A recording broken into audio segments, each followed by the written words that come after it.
President Obama arrived in South Florida just before noon for the speech on the economy and to attend some fundraisers. About 2 hours later, he headed south to Boca Raton and Florida Atlantic University. News Channel 5's Kelly Dunn, as we mentioned, has been live at FAU Arena all day long. She's joining us now with more on his visit. Kelly?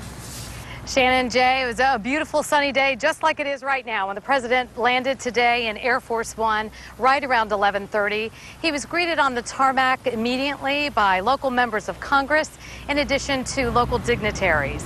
Then it was time for the president to enter his motorcade, and they started those rolling roadblocks from PBIA all the way to Palm Beach Gardens, where the president attended a private fundraiser at a local residence. It was $5,000 a plate luncheon, a fundraising luncheon. And after that, it was then time to set his sights on FAU. And it was an exciting day for the faculty, the staff, and the students on the campus of Florida Atlantic University in Boca Raton. The motorcade made its way south to Glades Road, right into the FAU campus, where earlier today, we got here around 11 o'clock, there were about 3,500 people waiting in line to get into the arena, which is right behind me, to hear the president's speech, which began right around 3 o'clock. And there was much excitement, a lot of the students wearing their owl gear, and it was one of the first things the president spoke about was coming to owl country and to the campus of Florida Atlantic University. My colleague Alex Sands was inside for the presidential speech today, and he joins me now with more on what the president said. And there was a popular thing. We knew it was going to be about the economy. We did. But this speech certainly focused on the Buffett rule. Very specific thing, and in the big picture, we've seen this before with presidential visits and college campuses. The crowd treats him like a rock star. Right. We see it every time. Today was no different, but the Buffett rule itself and the backdrop, of course, of this being about fairness and this broader campaign theme we're seeing heading into the fall election. So much conversation about the economy and what is fair and how much should you pay for taxes, should I pay for taxes, and perhaps the wealthiest Americans, what should they pay? And it comes down to a simple principle. The president says in the big picture, for too long they've been paying so much less than the middle class. And he hit that point hard several times today, talking about what could potentially be a game changer for families, for people who are struggling today, but could perhaps be doing a little bit more if everybody, as he says, pays their fair share. So the Buffett principle is what he talked about. Warren Buffett, of course, one of the world's most successful investors, worth some $44 billion. He says he pays more in taxes than his secretary, and that's where this comes from. The president saying that, let's do this. Anyone paying or making more than $1 million should not have to pay less in taxes than the middle class. The other part was this, that millionaires should, when it's all said and done, end of the day, pay 30% or more of what they make every year in income tax. Here's what the president said. America has always been a place where anybody who's willing to work and play by the rules can make it. A place where prosperity doesn't trickle down from the top, it grows from the bottom, it grows outward from the heart of a vibrant middle class. And I believe that we cannot stop investing in the things that help create that middle class, that create real, long-lasting, broad-based growth in this country. And we certainly shouldn't be doing it just so the richest Americans can get another tax cut. We should be strengthening those investments. We should be making college more affordable. We should be expanding. So the backdrop for this really is twofold, putting pressure on Republicans in Congress. Next week, Democrats plan to present a legislation similar to what we're seeing today, the Buffett rule, to possibly get something jump-started. Most people don't think that'll happen, but also Mitt Romney, now the presumptive nominee for the Republican Party. In 2010, he paid about 13.9% on $21 million. The president making this a major part of the campaign issue, saying this is what's wrong with our tax system. Mitt Romney's the example. This is how you fix it.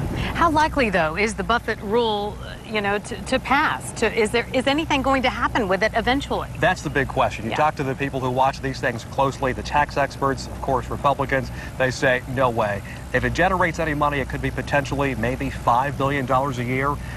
The debt, the national debt, trillions of dollars. Doesn't make much of a dent in that. However, they're thinking long-term, toward the end of the year, when it comes time to compromise, everybody getting together, this could open the door where enough public pressure piles on, and eventually somebody says, okay, we'll agree to do something, maybe we change some things around, maybe everybody's a little bit happy when it's all said and done.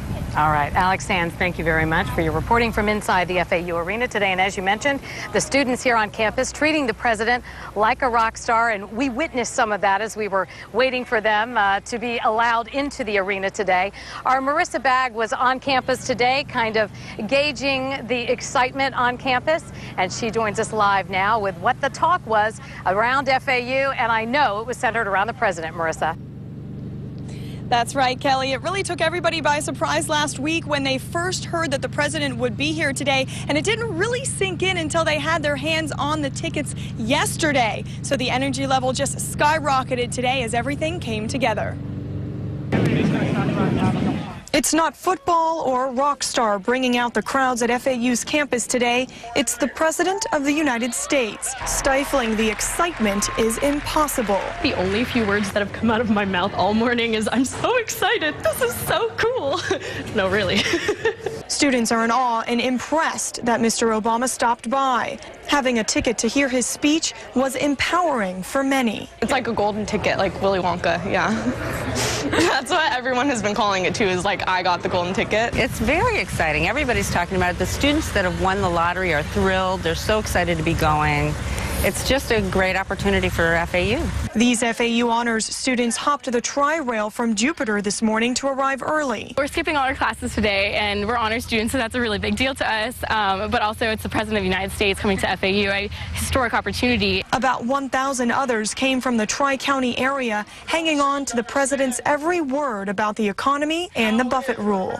They should show us specifically where they would make those cuts. We are here today to stand with the president, to say 1%, help pay your fair share also. They feel FAU is the perfect platform for that message. With it being an election year, I think it's definitely a great target for him to be coming to a college campus and definitely talking to the youth of the nation. And we did talk with some students after the speech. They say that they are impressed with the president. One of them even told me he can now cross something off of his bucket list. Kelly, back to you. All right, Marissa, thank you very much. Well, Republicans who are not in favor of what the president is proposing and the Buffett rule say it shouldn't be about taxing the wealthiest Americans. It should be about cutting spending. For that side of the story, for the Republican reaction to the president's speech, let's join News Channel 5's Jeff Skrypek. He's live in Stewart today with Congressman Allen West. Jeff? Well, a busy day for Congressman Allen West, making multiple stops up and down the Treasure Coast. He just finished speaking here at the visiting the Nurse Center here in Stewart, and he joins us live here right now to talk with us a little bit about the president's speech. I don't know how much you got to see of it, but what's your reaction? A lot of emphasis on the economy. Well, I was busy down here talking to people that have an impact on the economy with small business owners and others, and that's probably where the president should have been instead of another rote speech. And when the president continues to talk about this Buffett rule, let's be very honest with the American people. The Buffett rule will only bring about $30 to $40 billion over the next 10 years. That's according to the Joint Committee on Taxation, which is a bipartisan group. What the president's spending plan is for the United States of America is $6.7 trillion. So you're talking about less than 1% impact on the debt that he is going to continue to create in the deficit. So I don't know what the president is talking about. I understand that he talked about raising taxes on millionaires, and now he's going to hang out with millionaires at a $33,000 plate fundraising event. The Buffett rule, obviously is kind of appealing to some folks at home who aren't millionaires. How do you explain it to them who look at this and say, this appeals to me? How do you explain it to them? Well, very simple. If people would read the Wall Street Journal editorial today that was entitled Obama's Revenue Soup, anytime you talk about raising capital gains tax in the United States of America, revenue dries up. If you want to talk about innovation and investment and promoting ingenuity in this country, that's why you have those capital gains taxes. So instead of what the president wants to do, taking it from 15% automatically in January of next year to 23.8%, now he wants to take it up to 30% because of the Buffett rule. That's insidious. And real quick, reaction to Rick Santorum suspending his campaign. Well, I think that Rick Santorum has to make the decision about his family.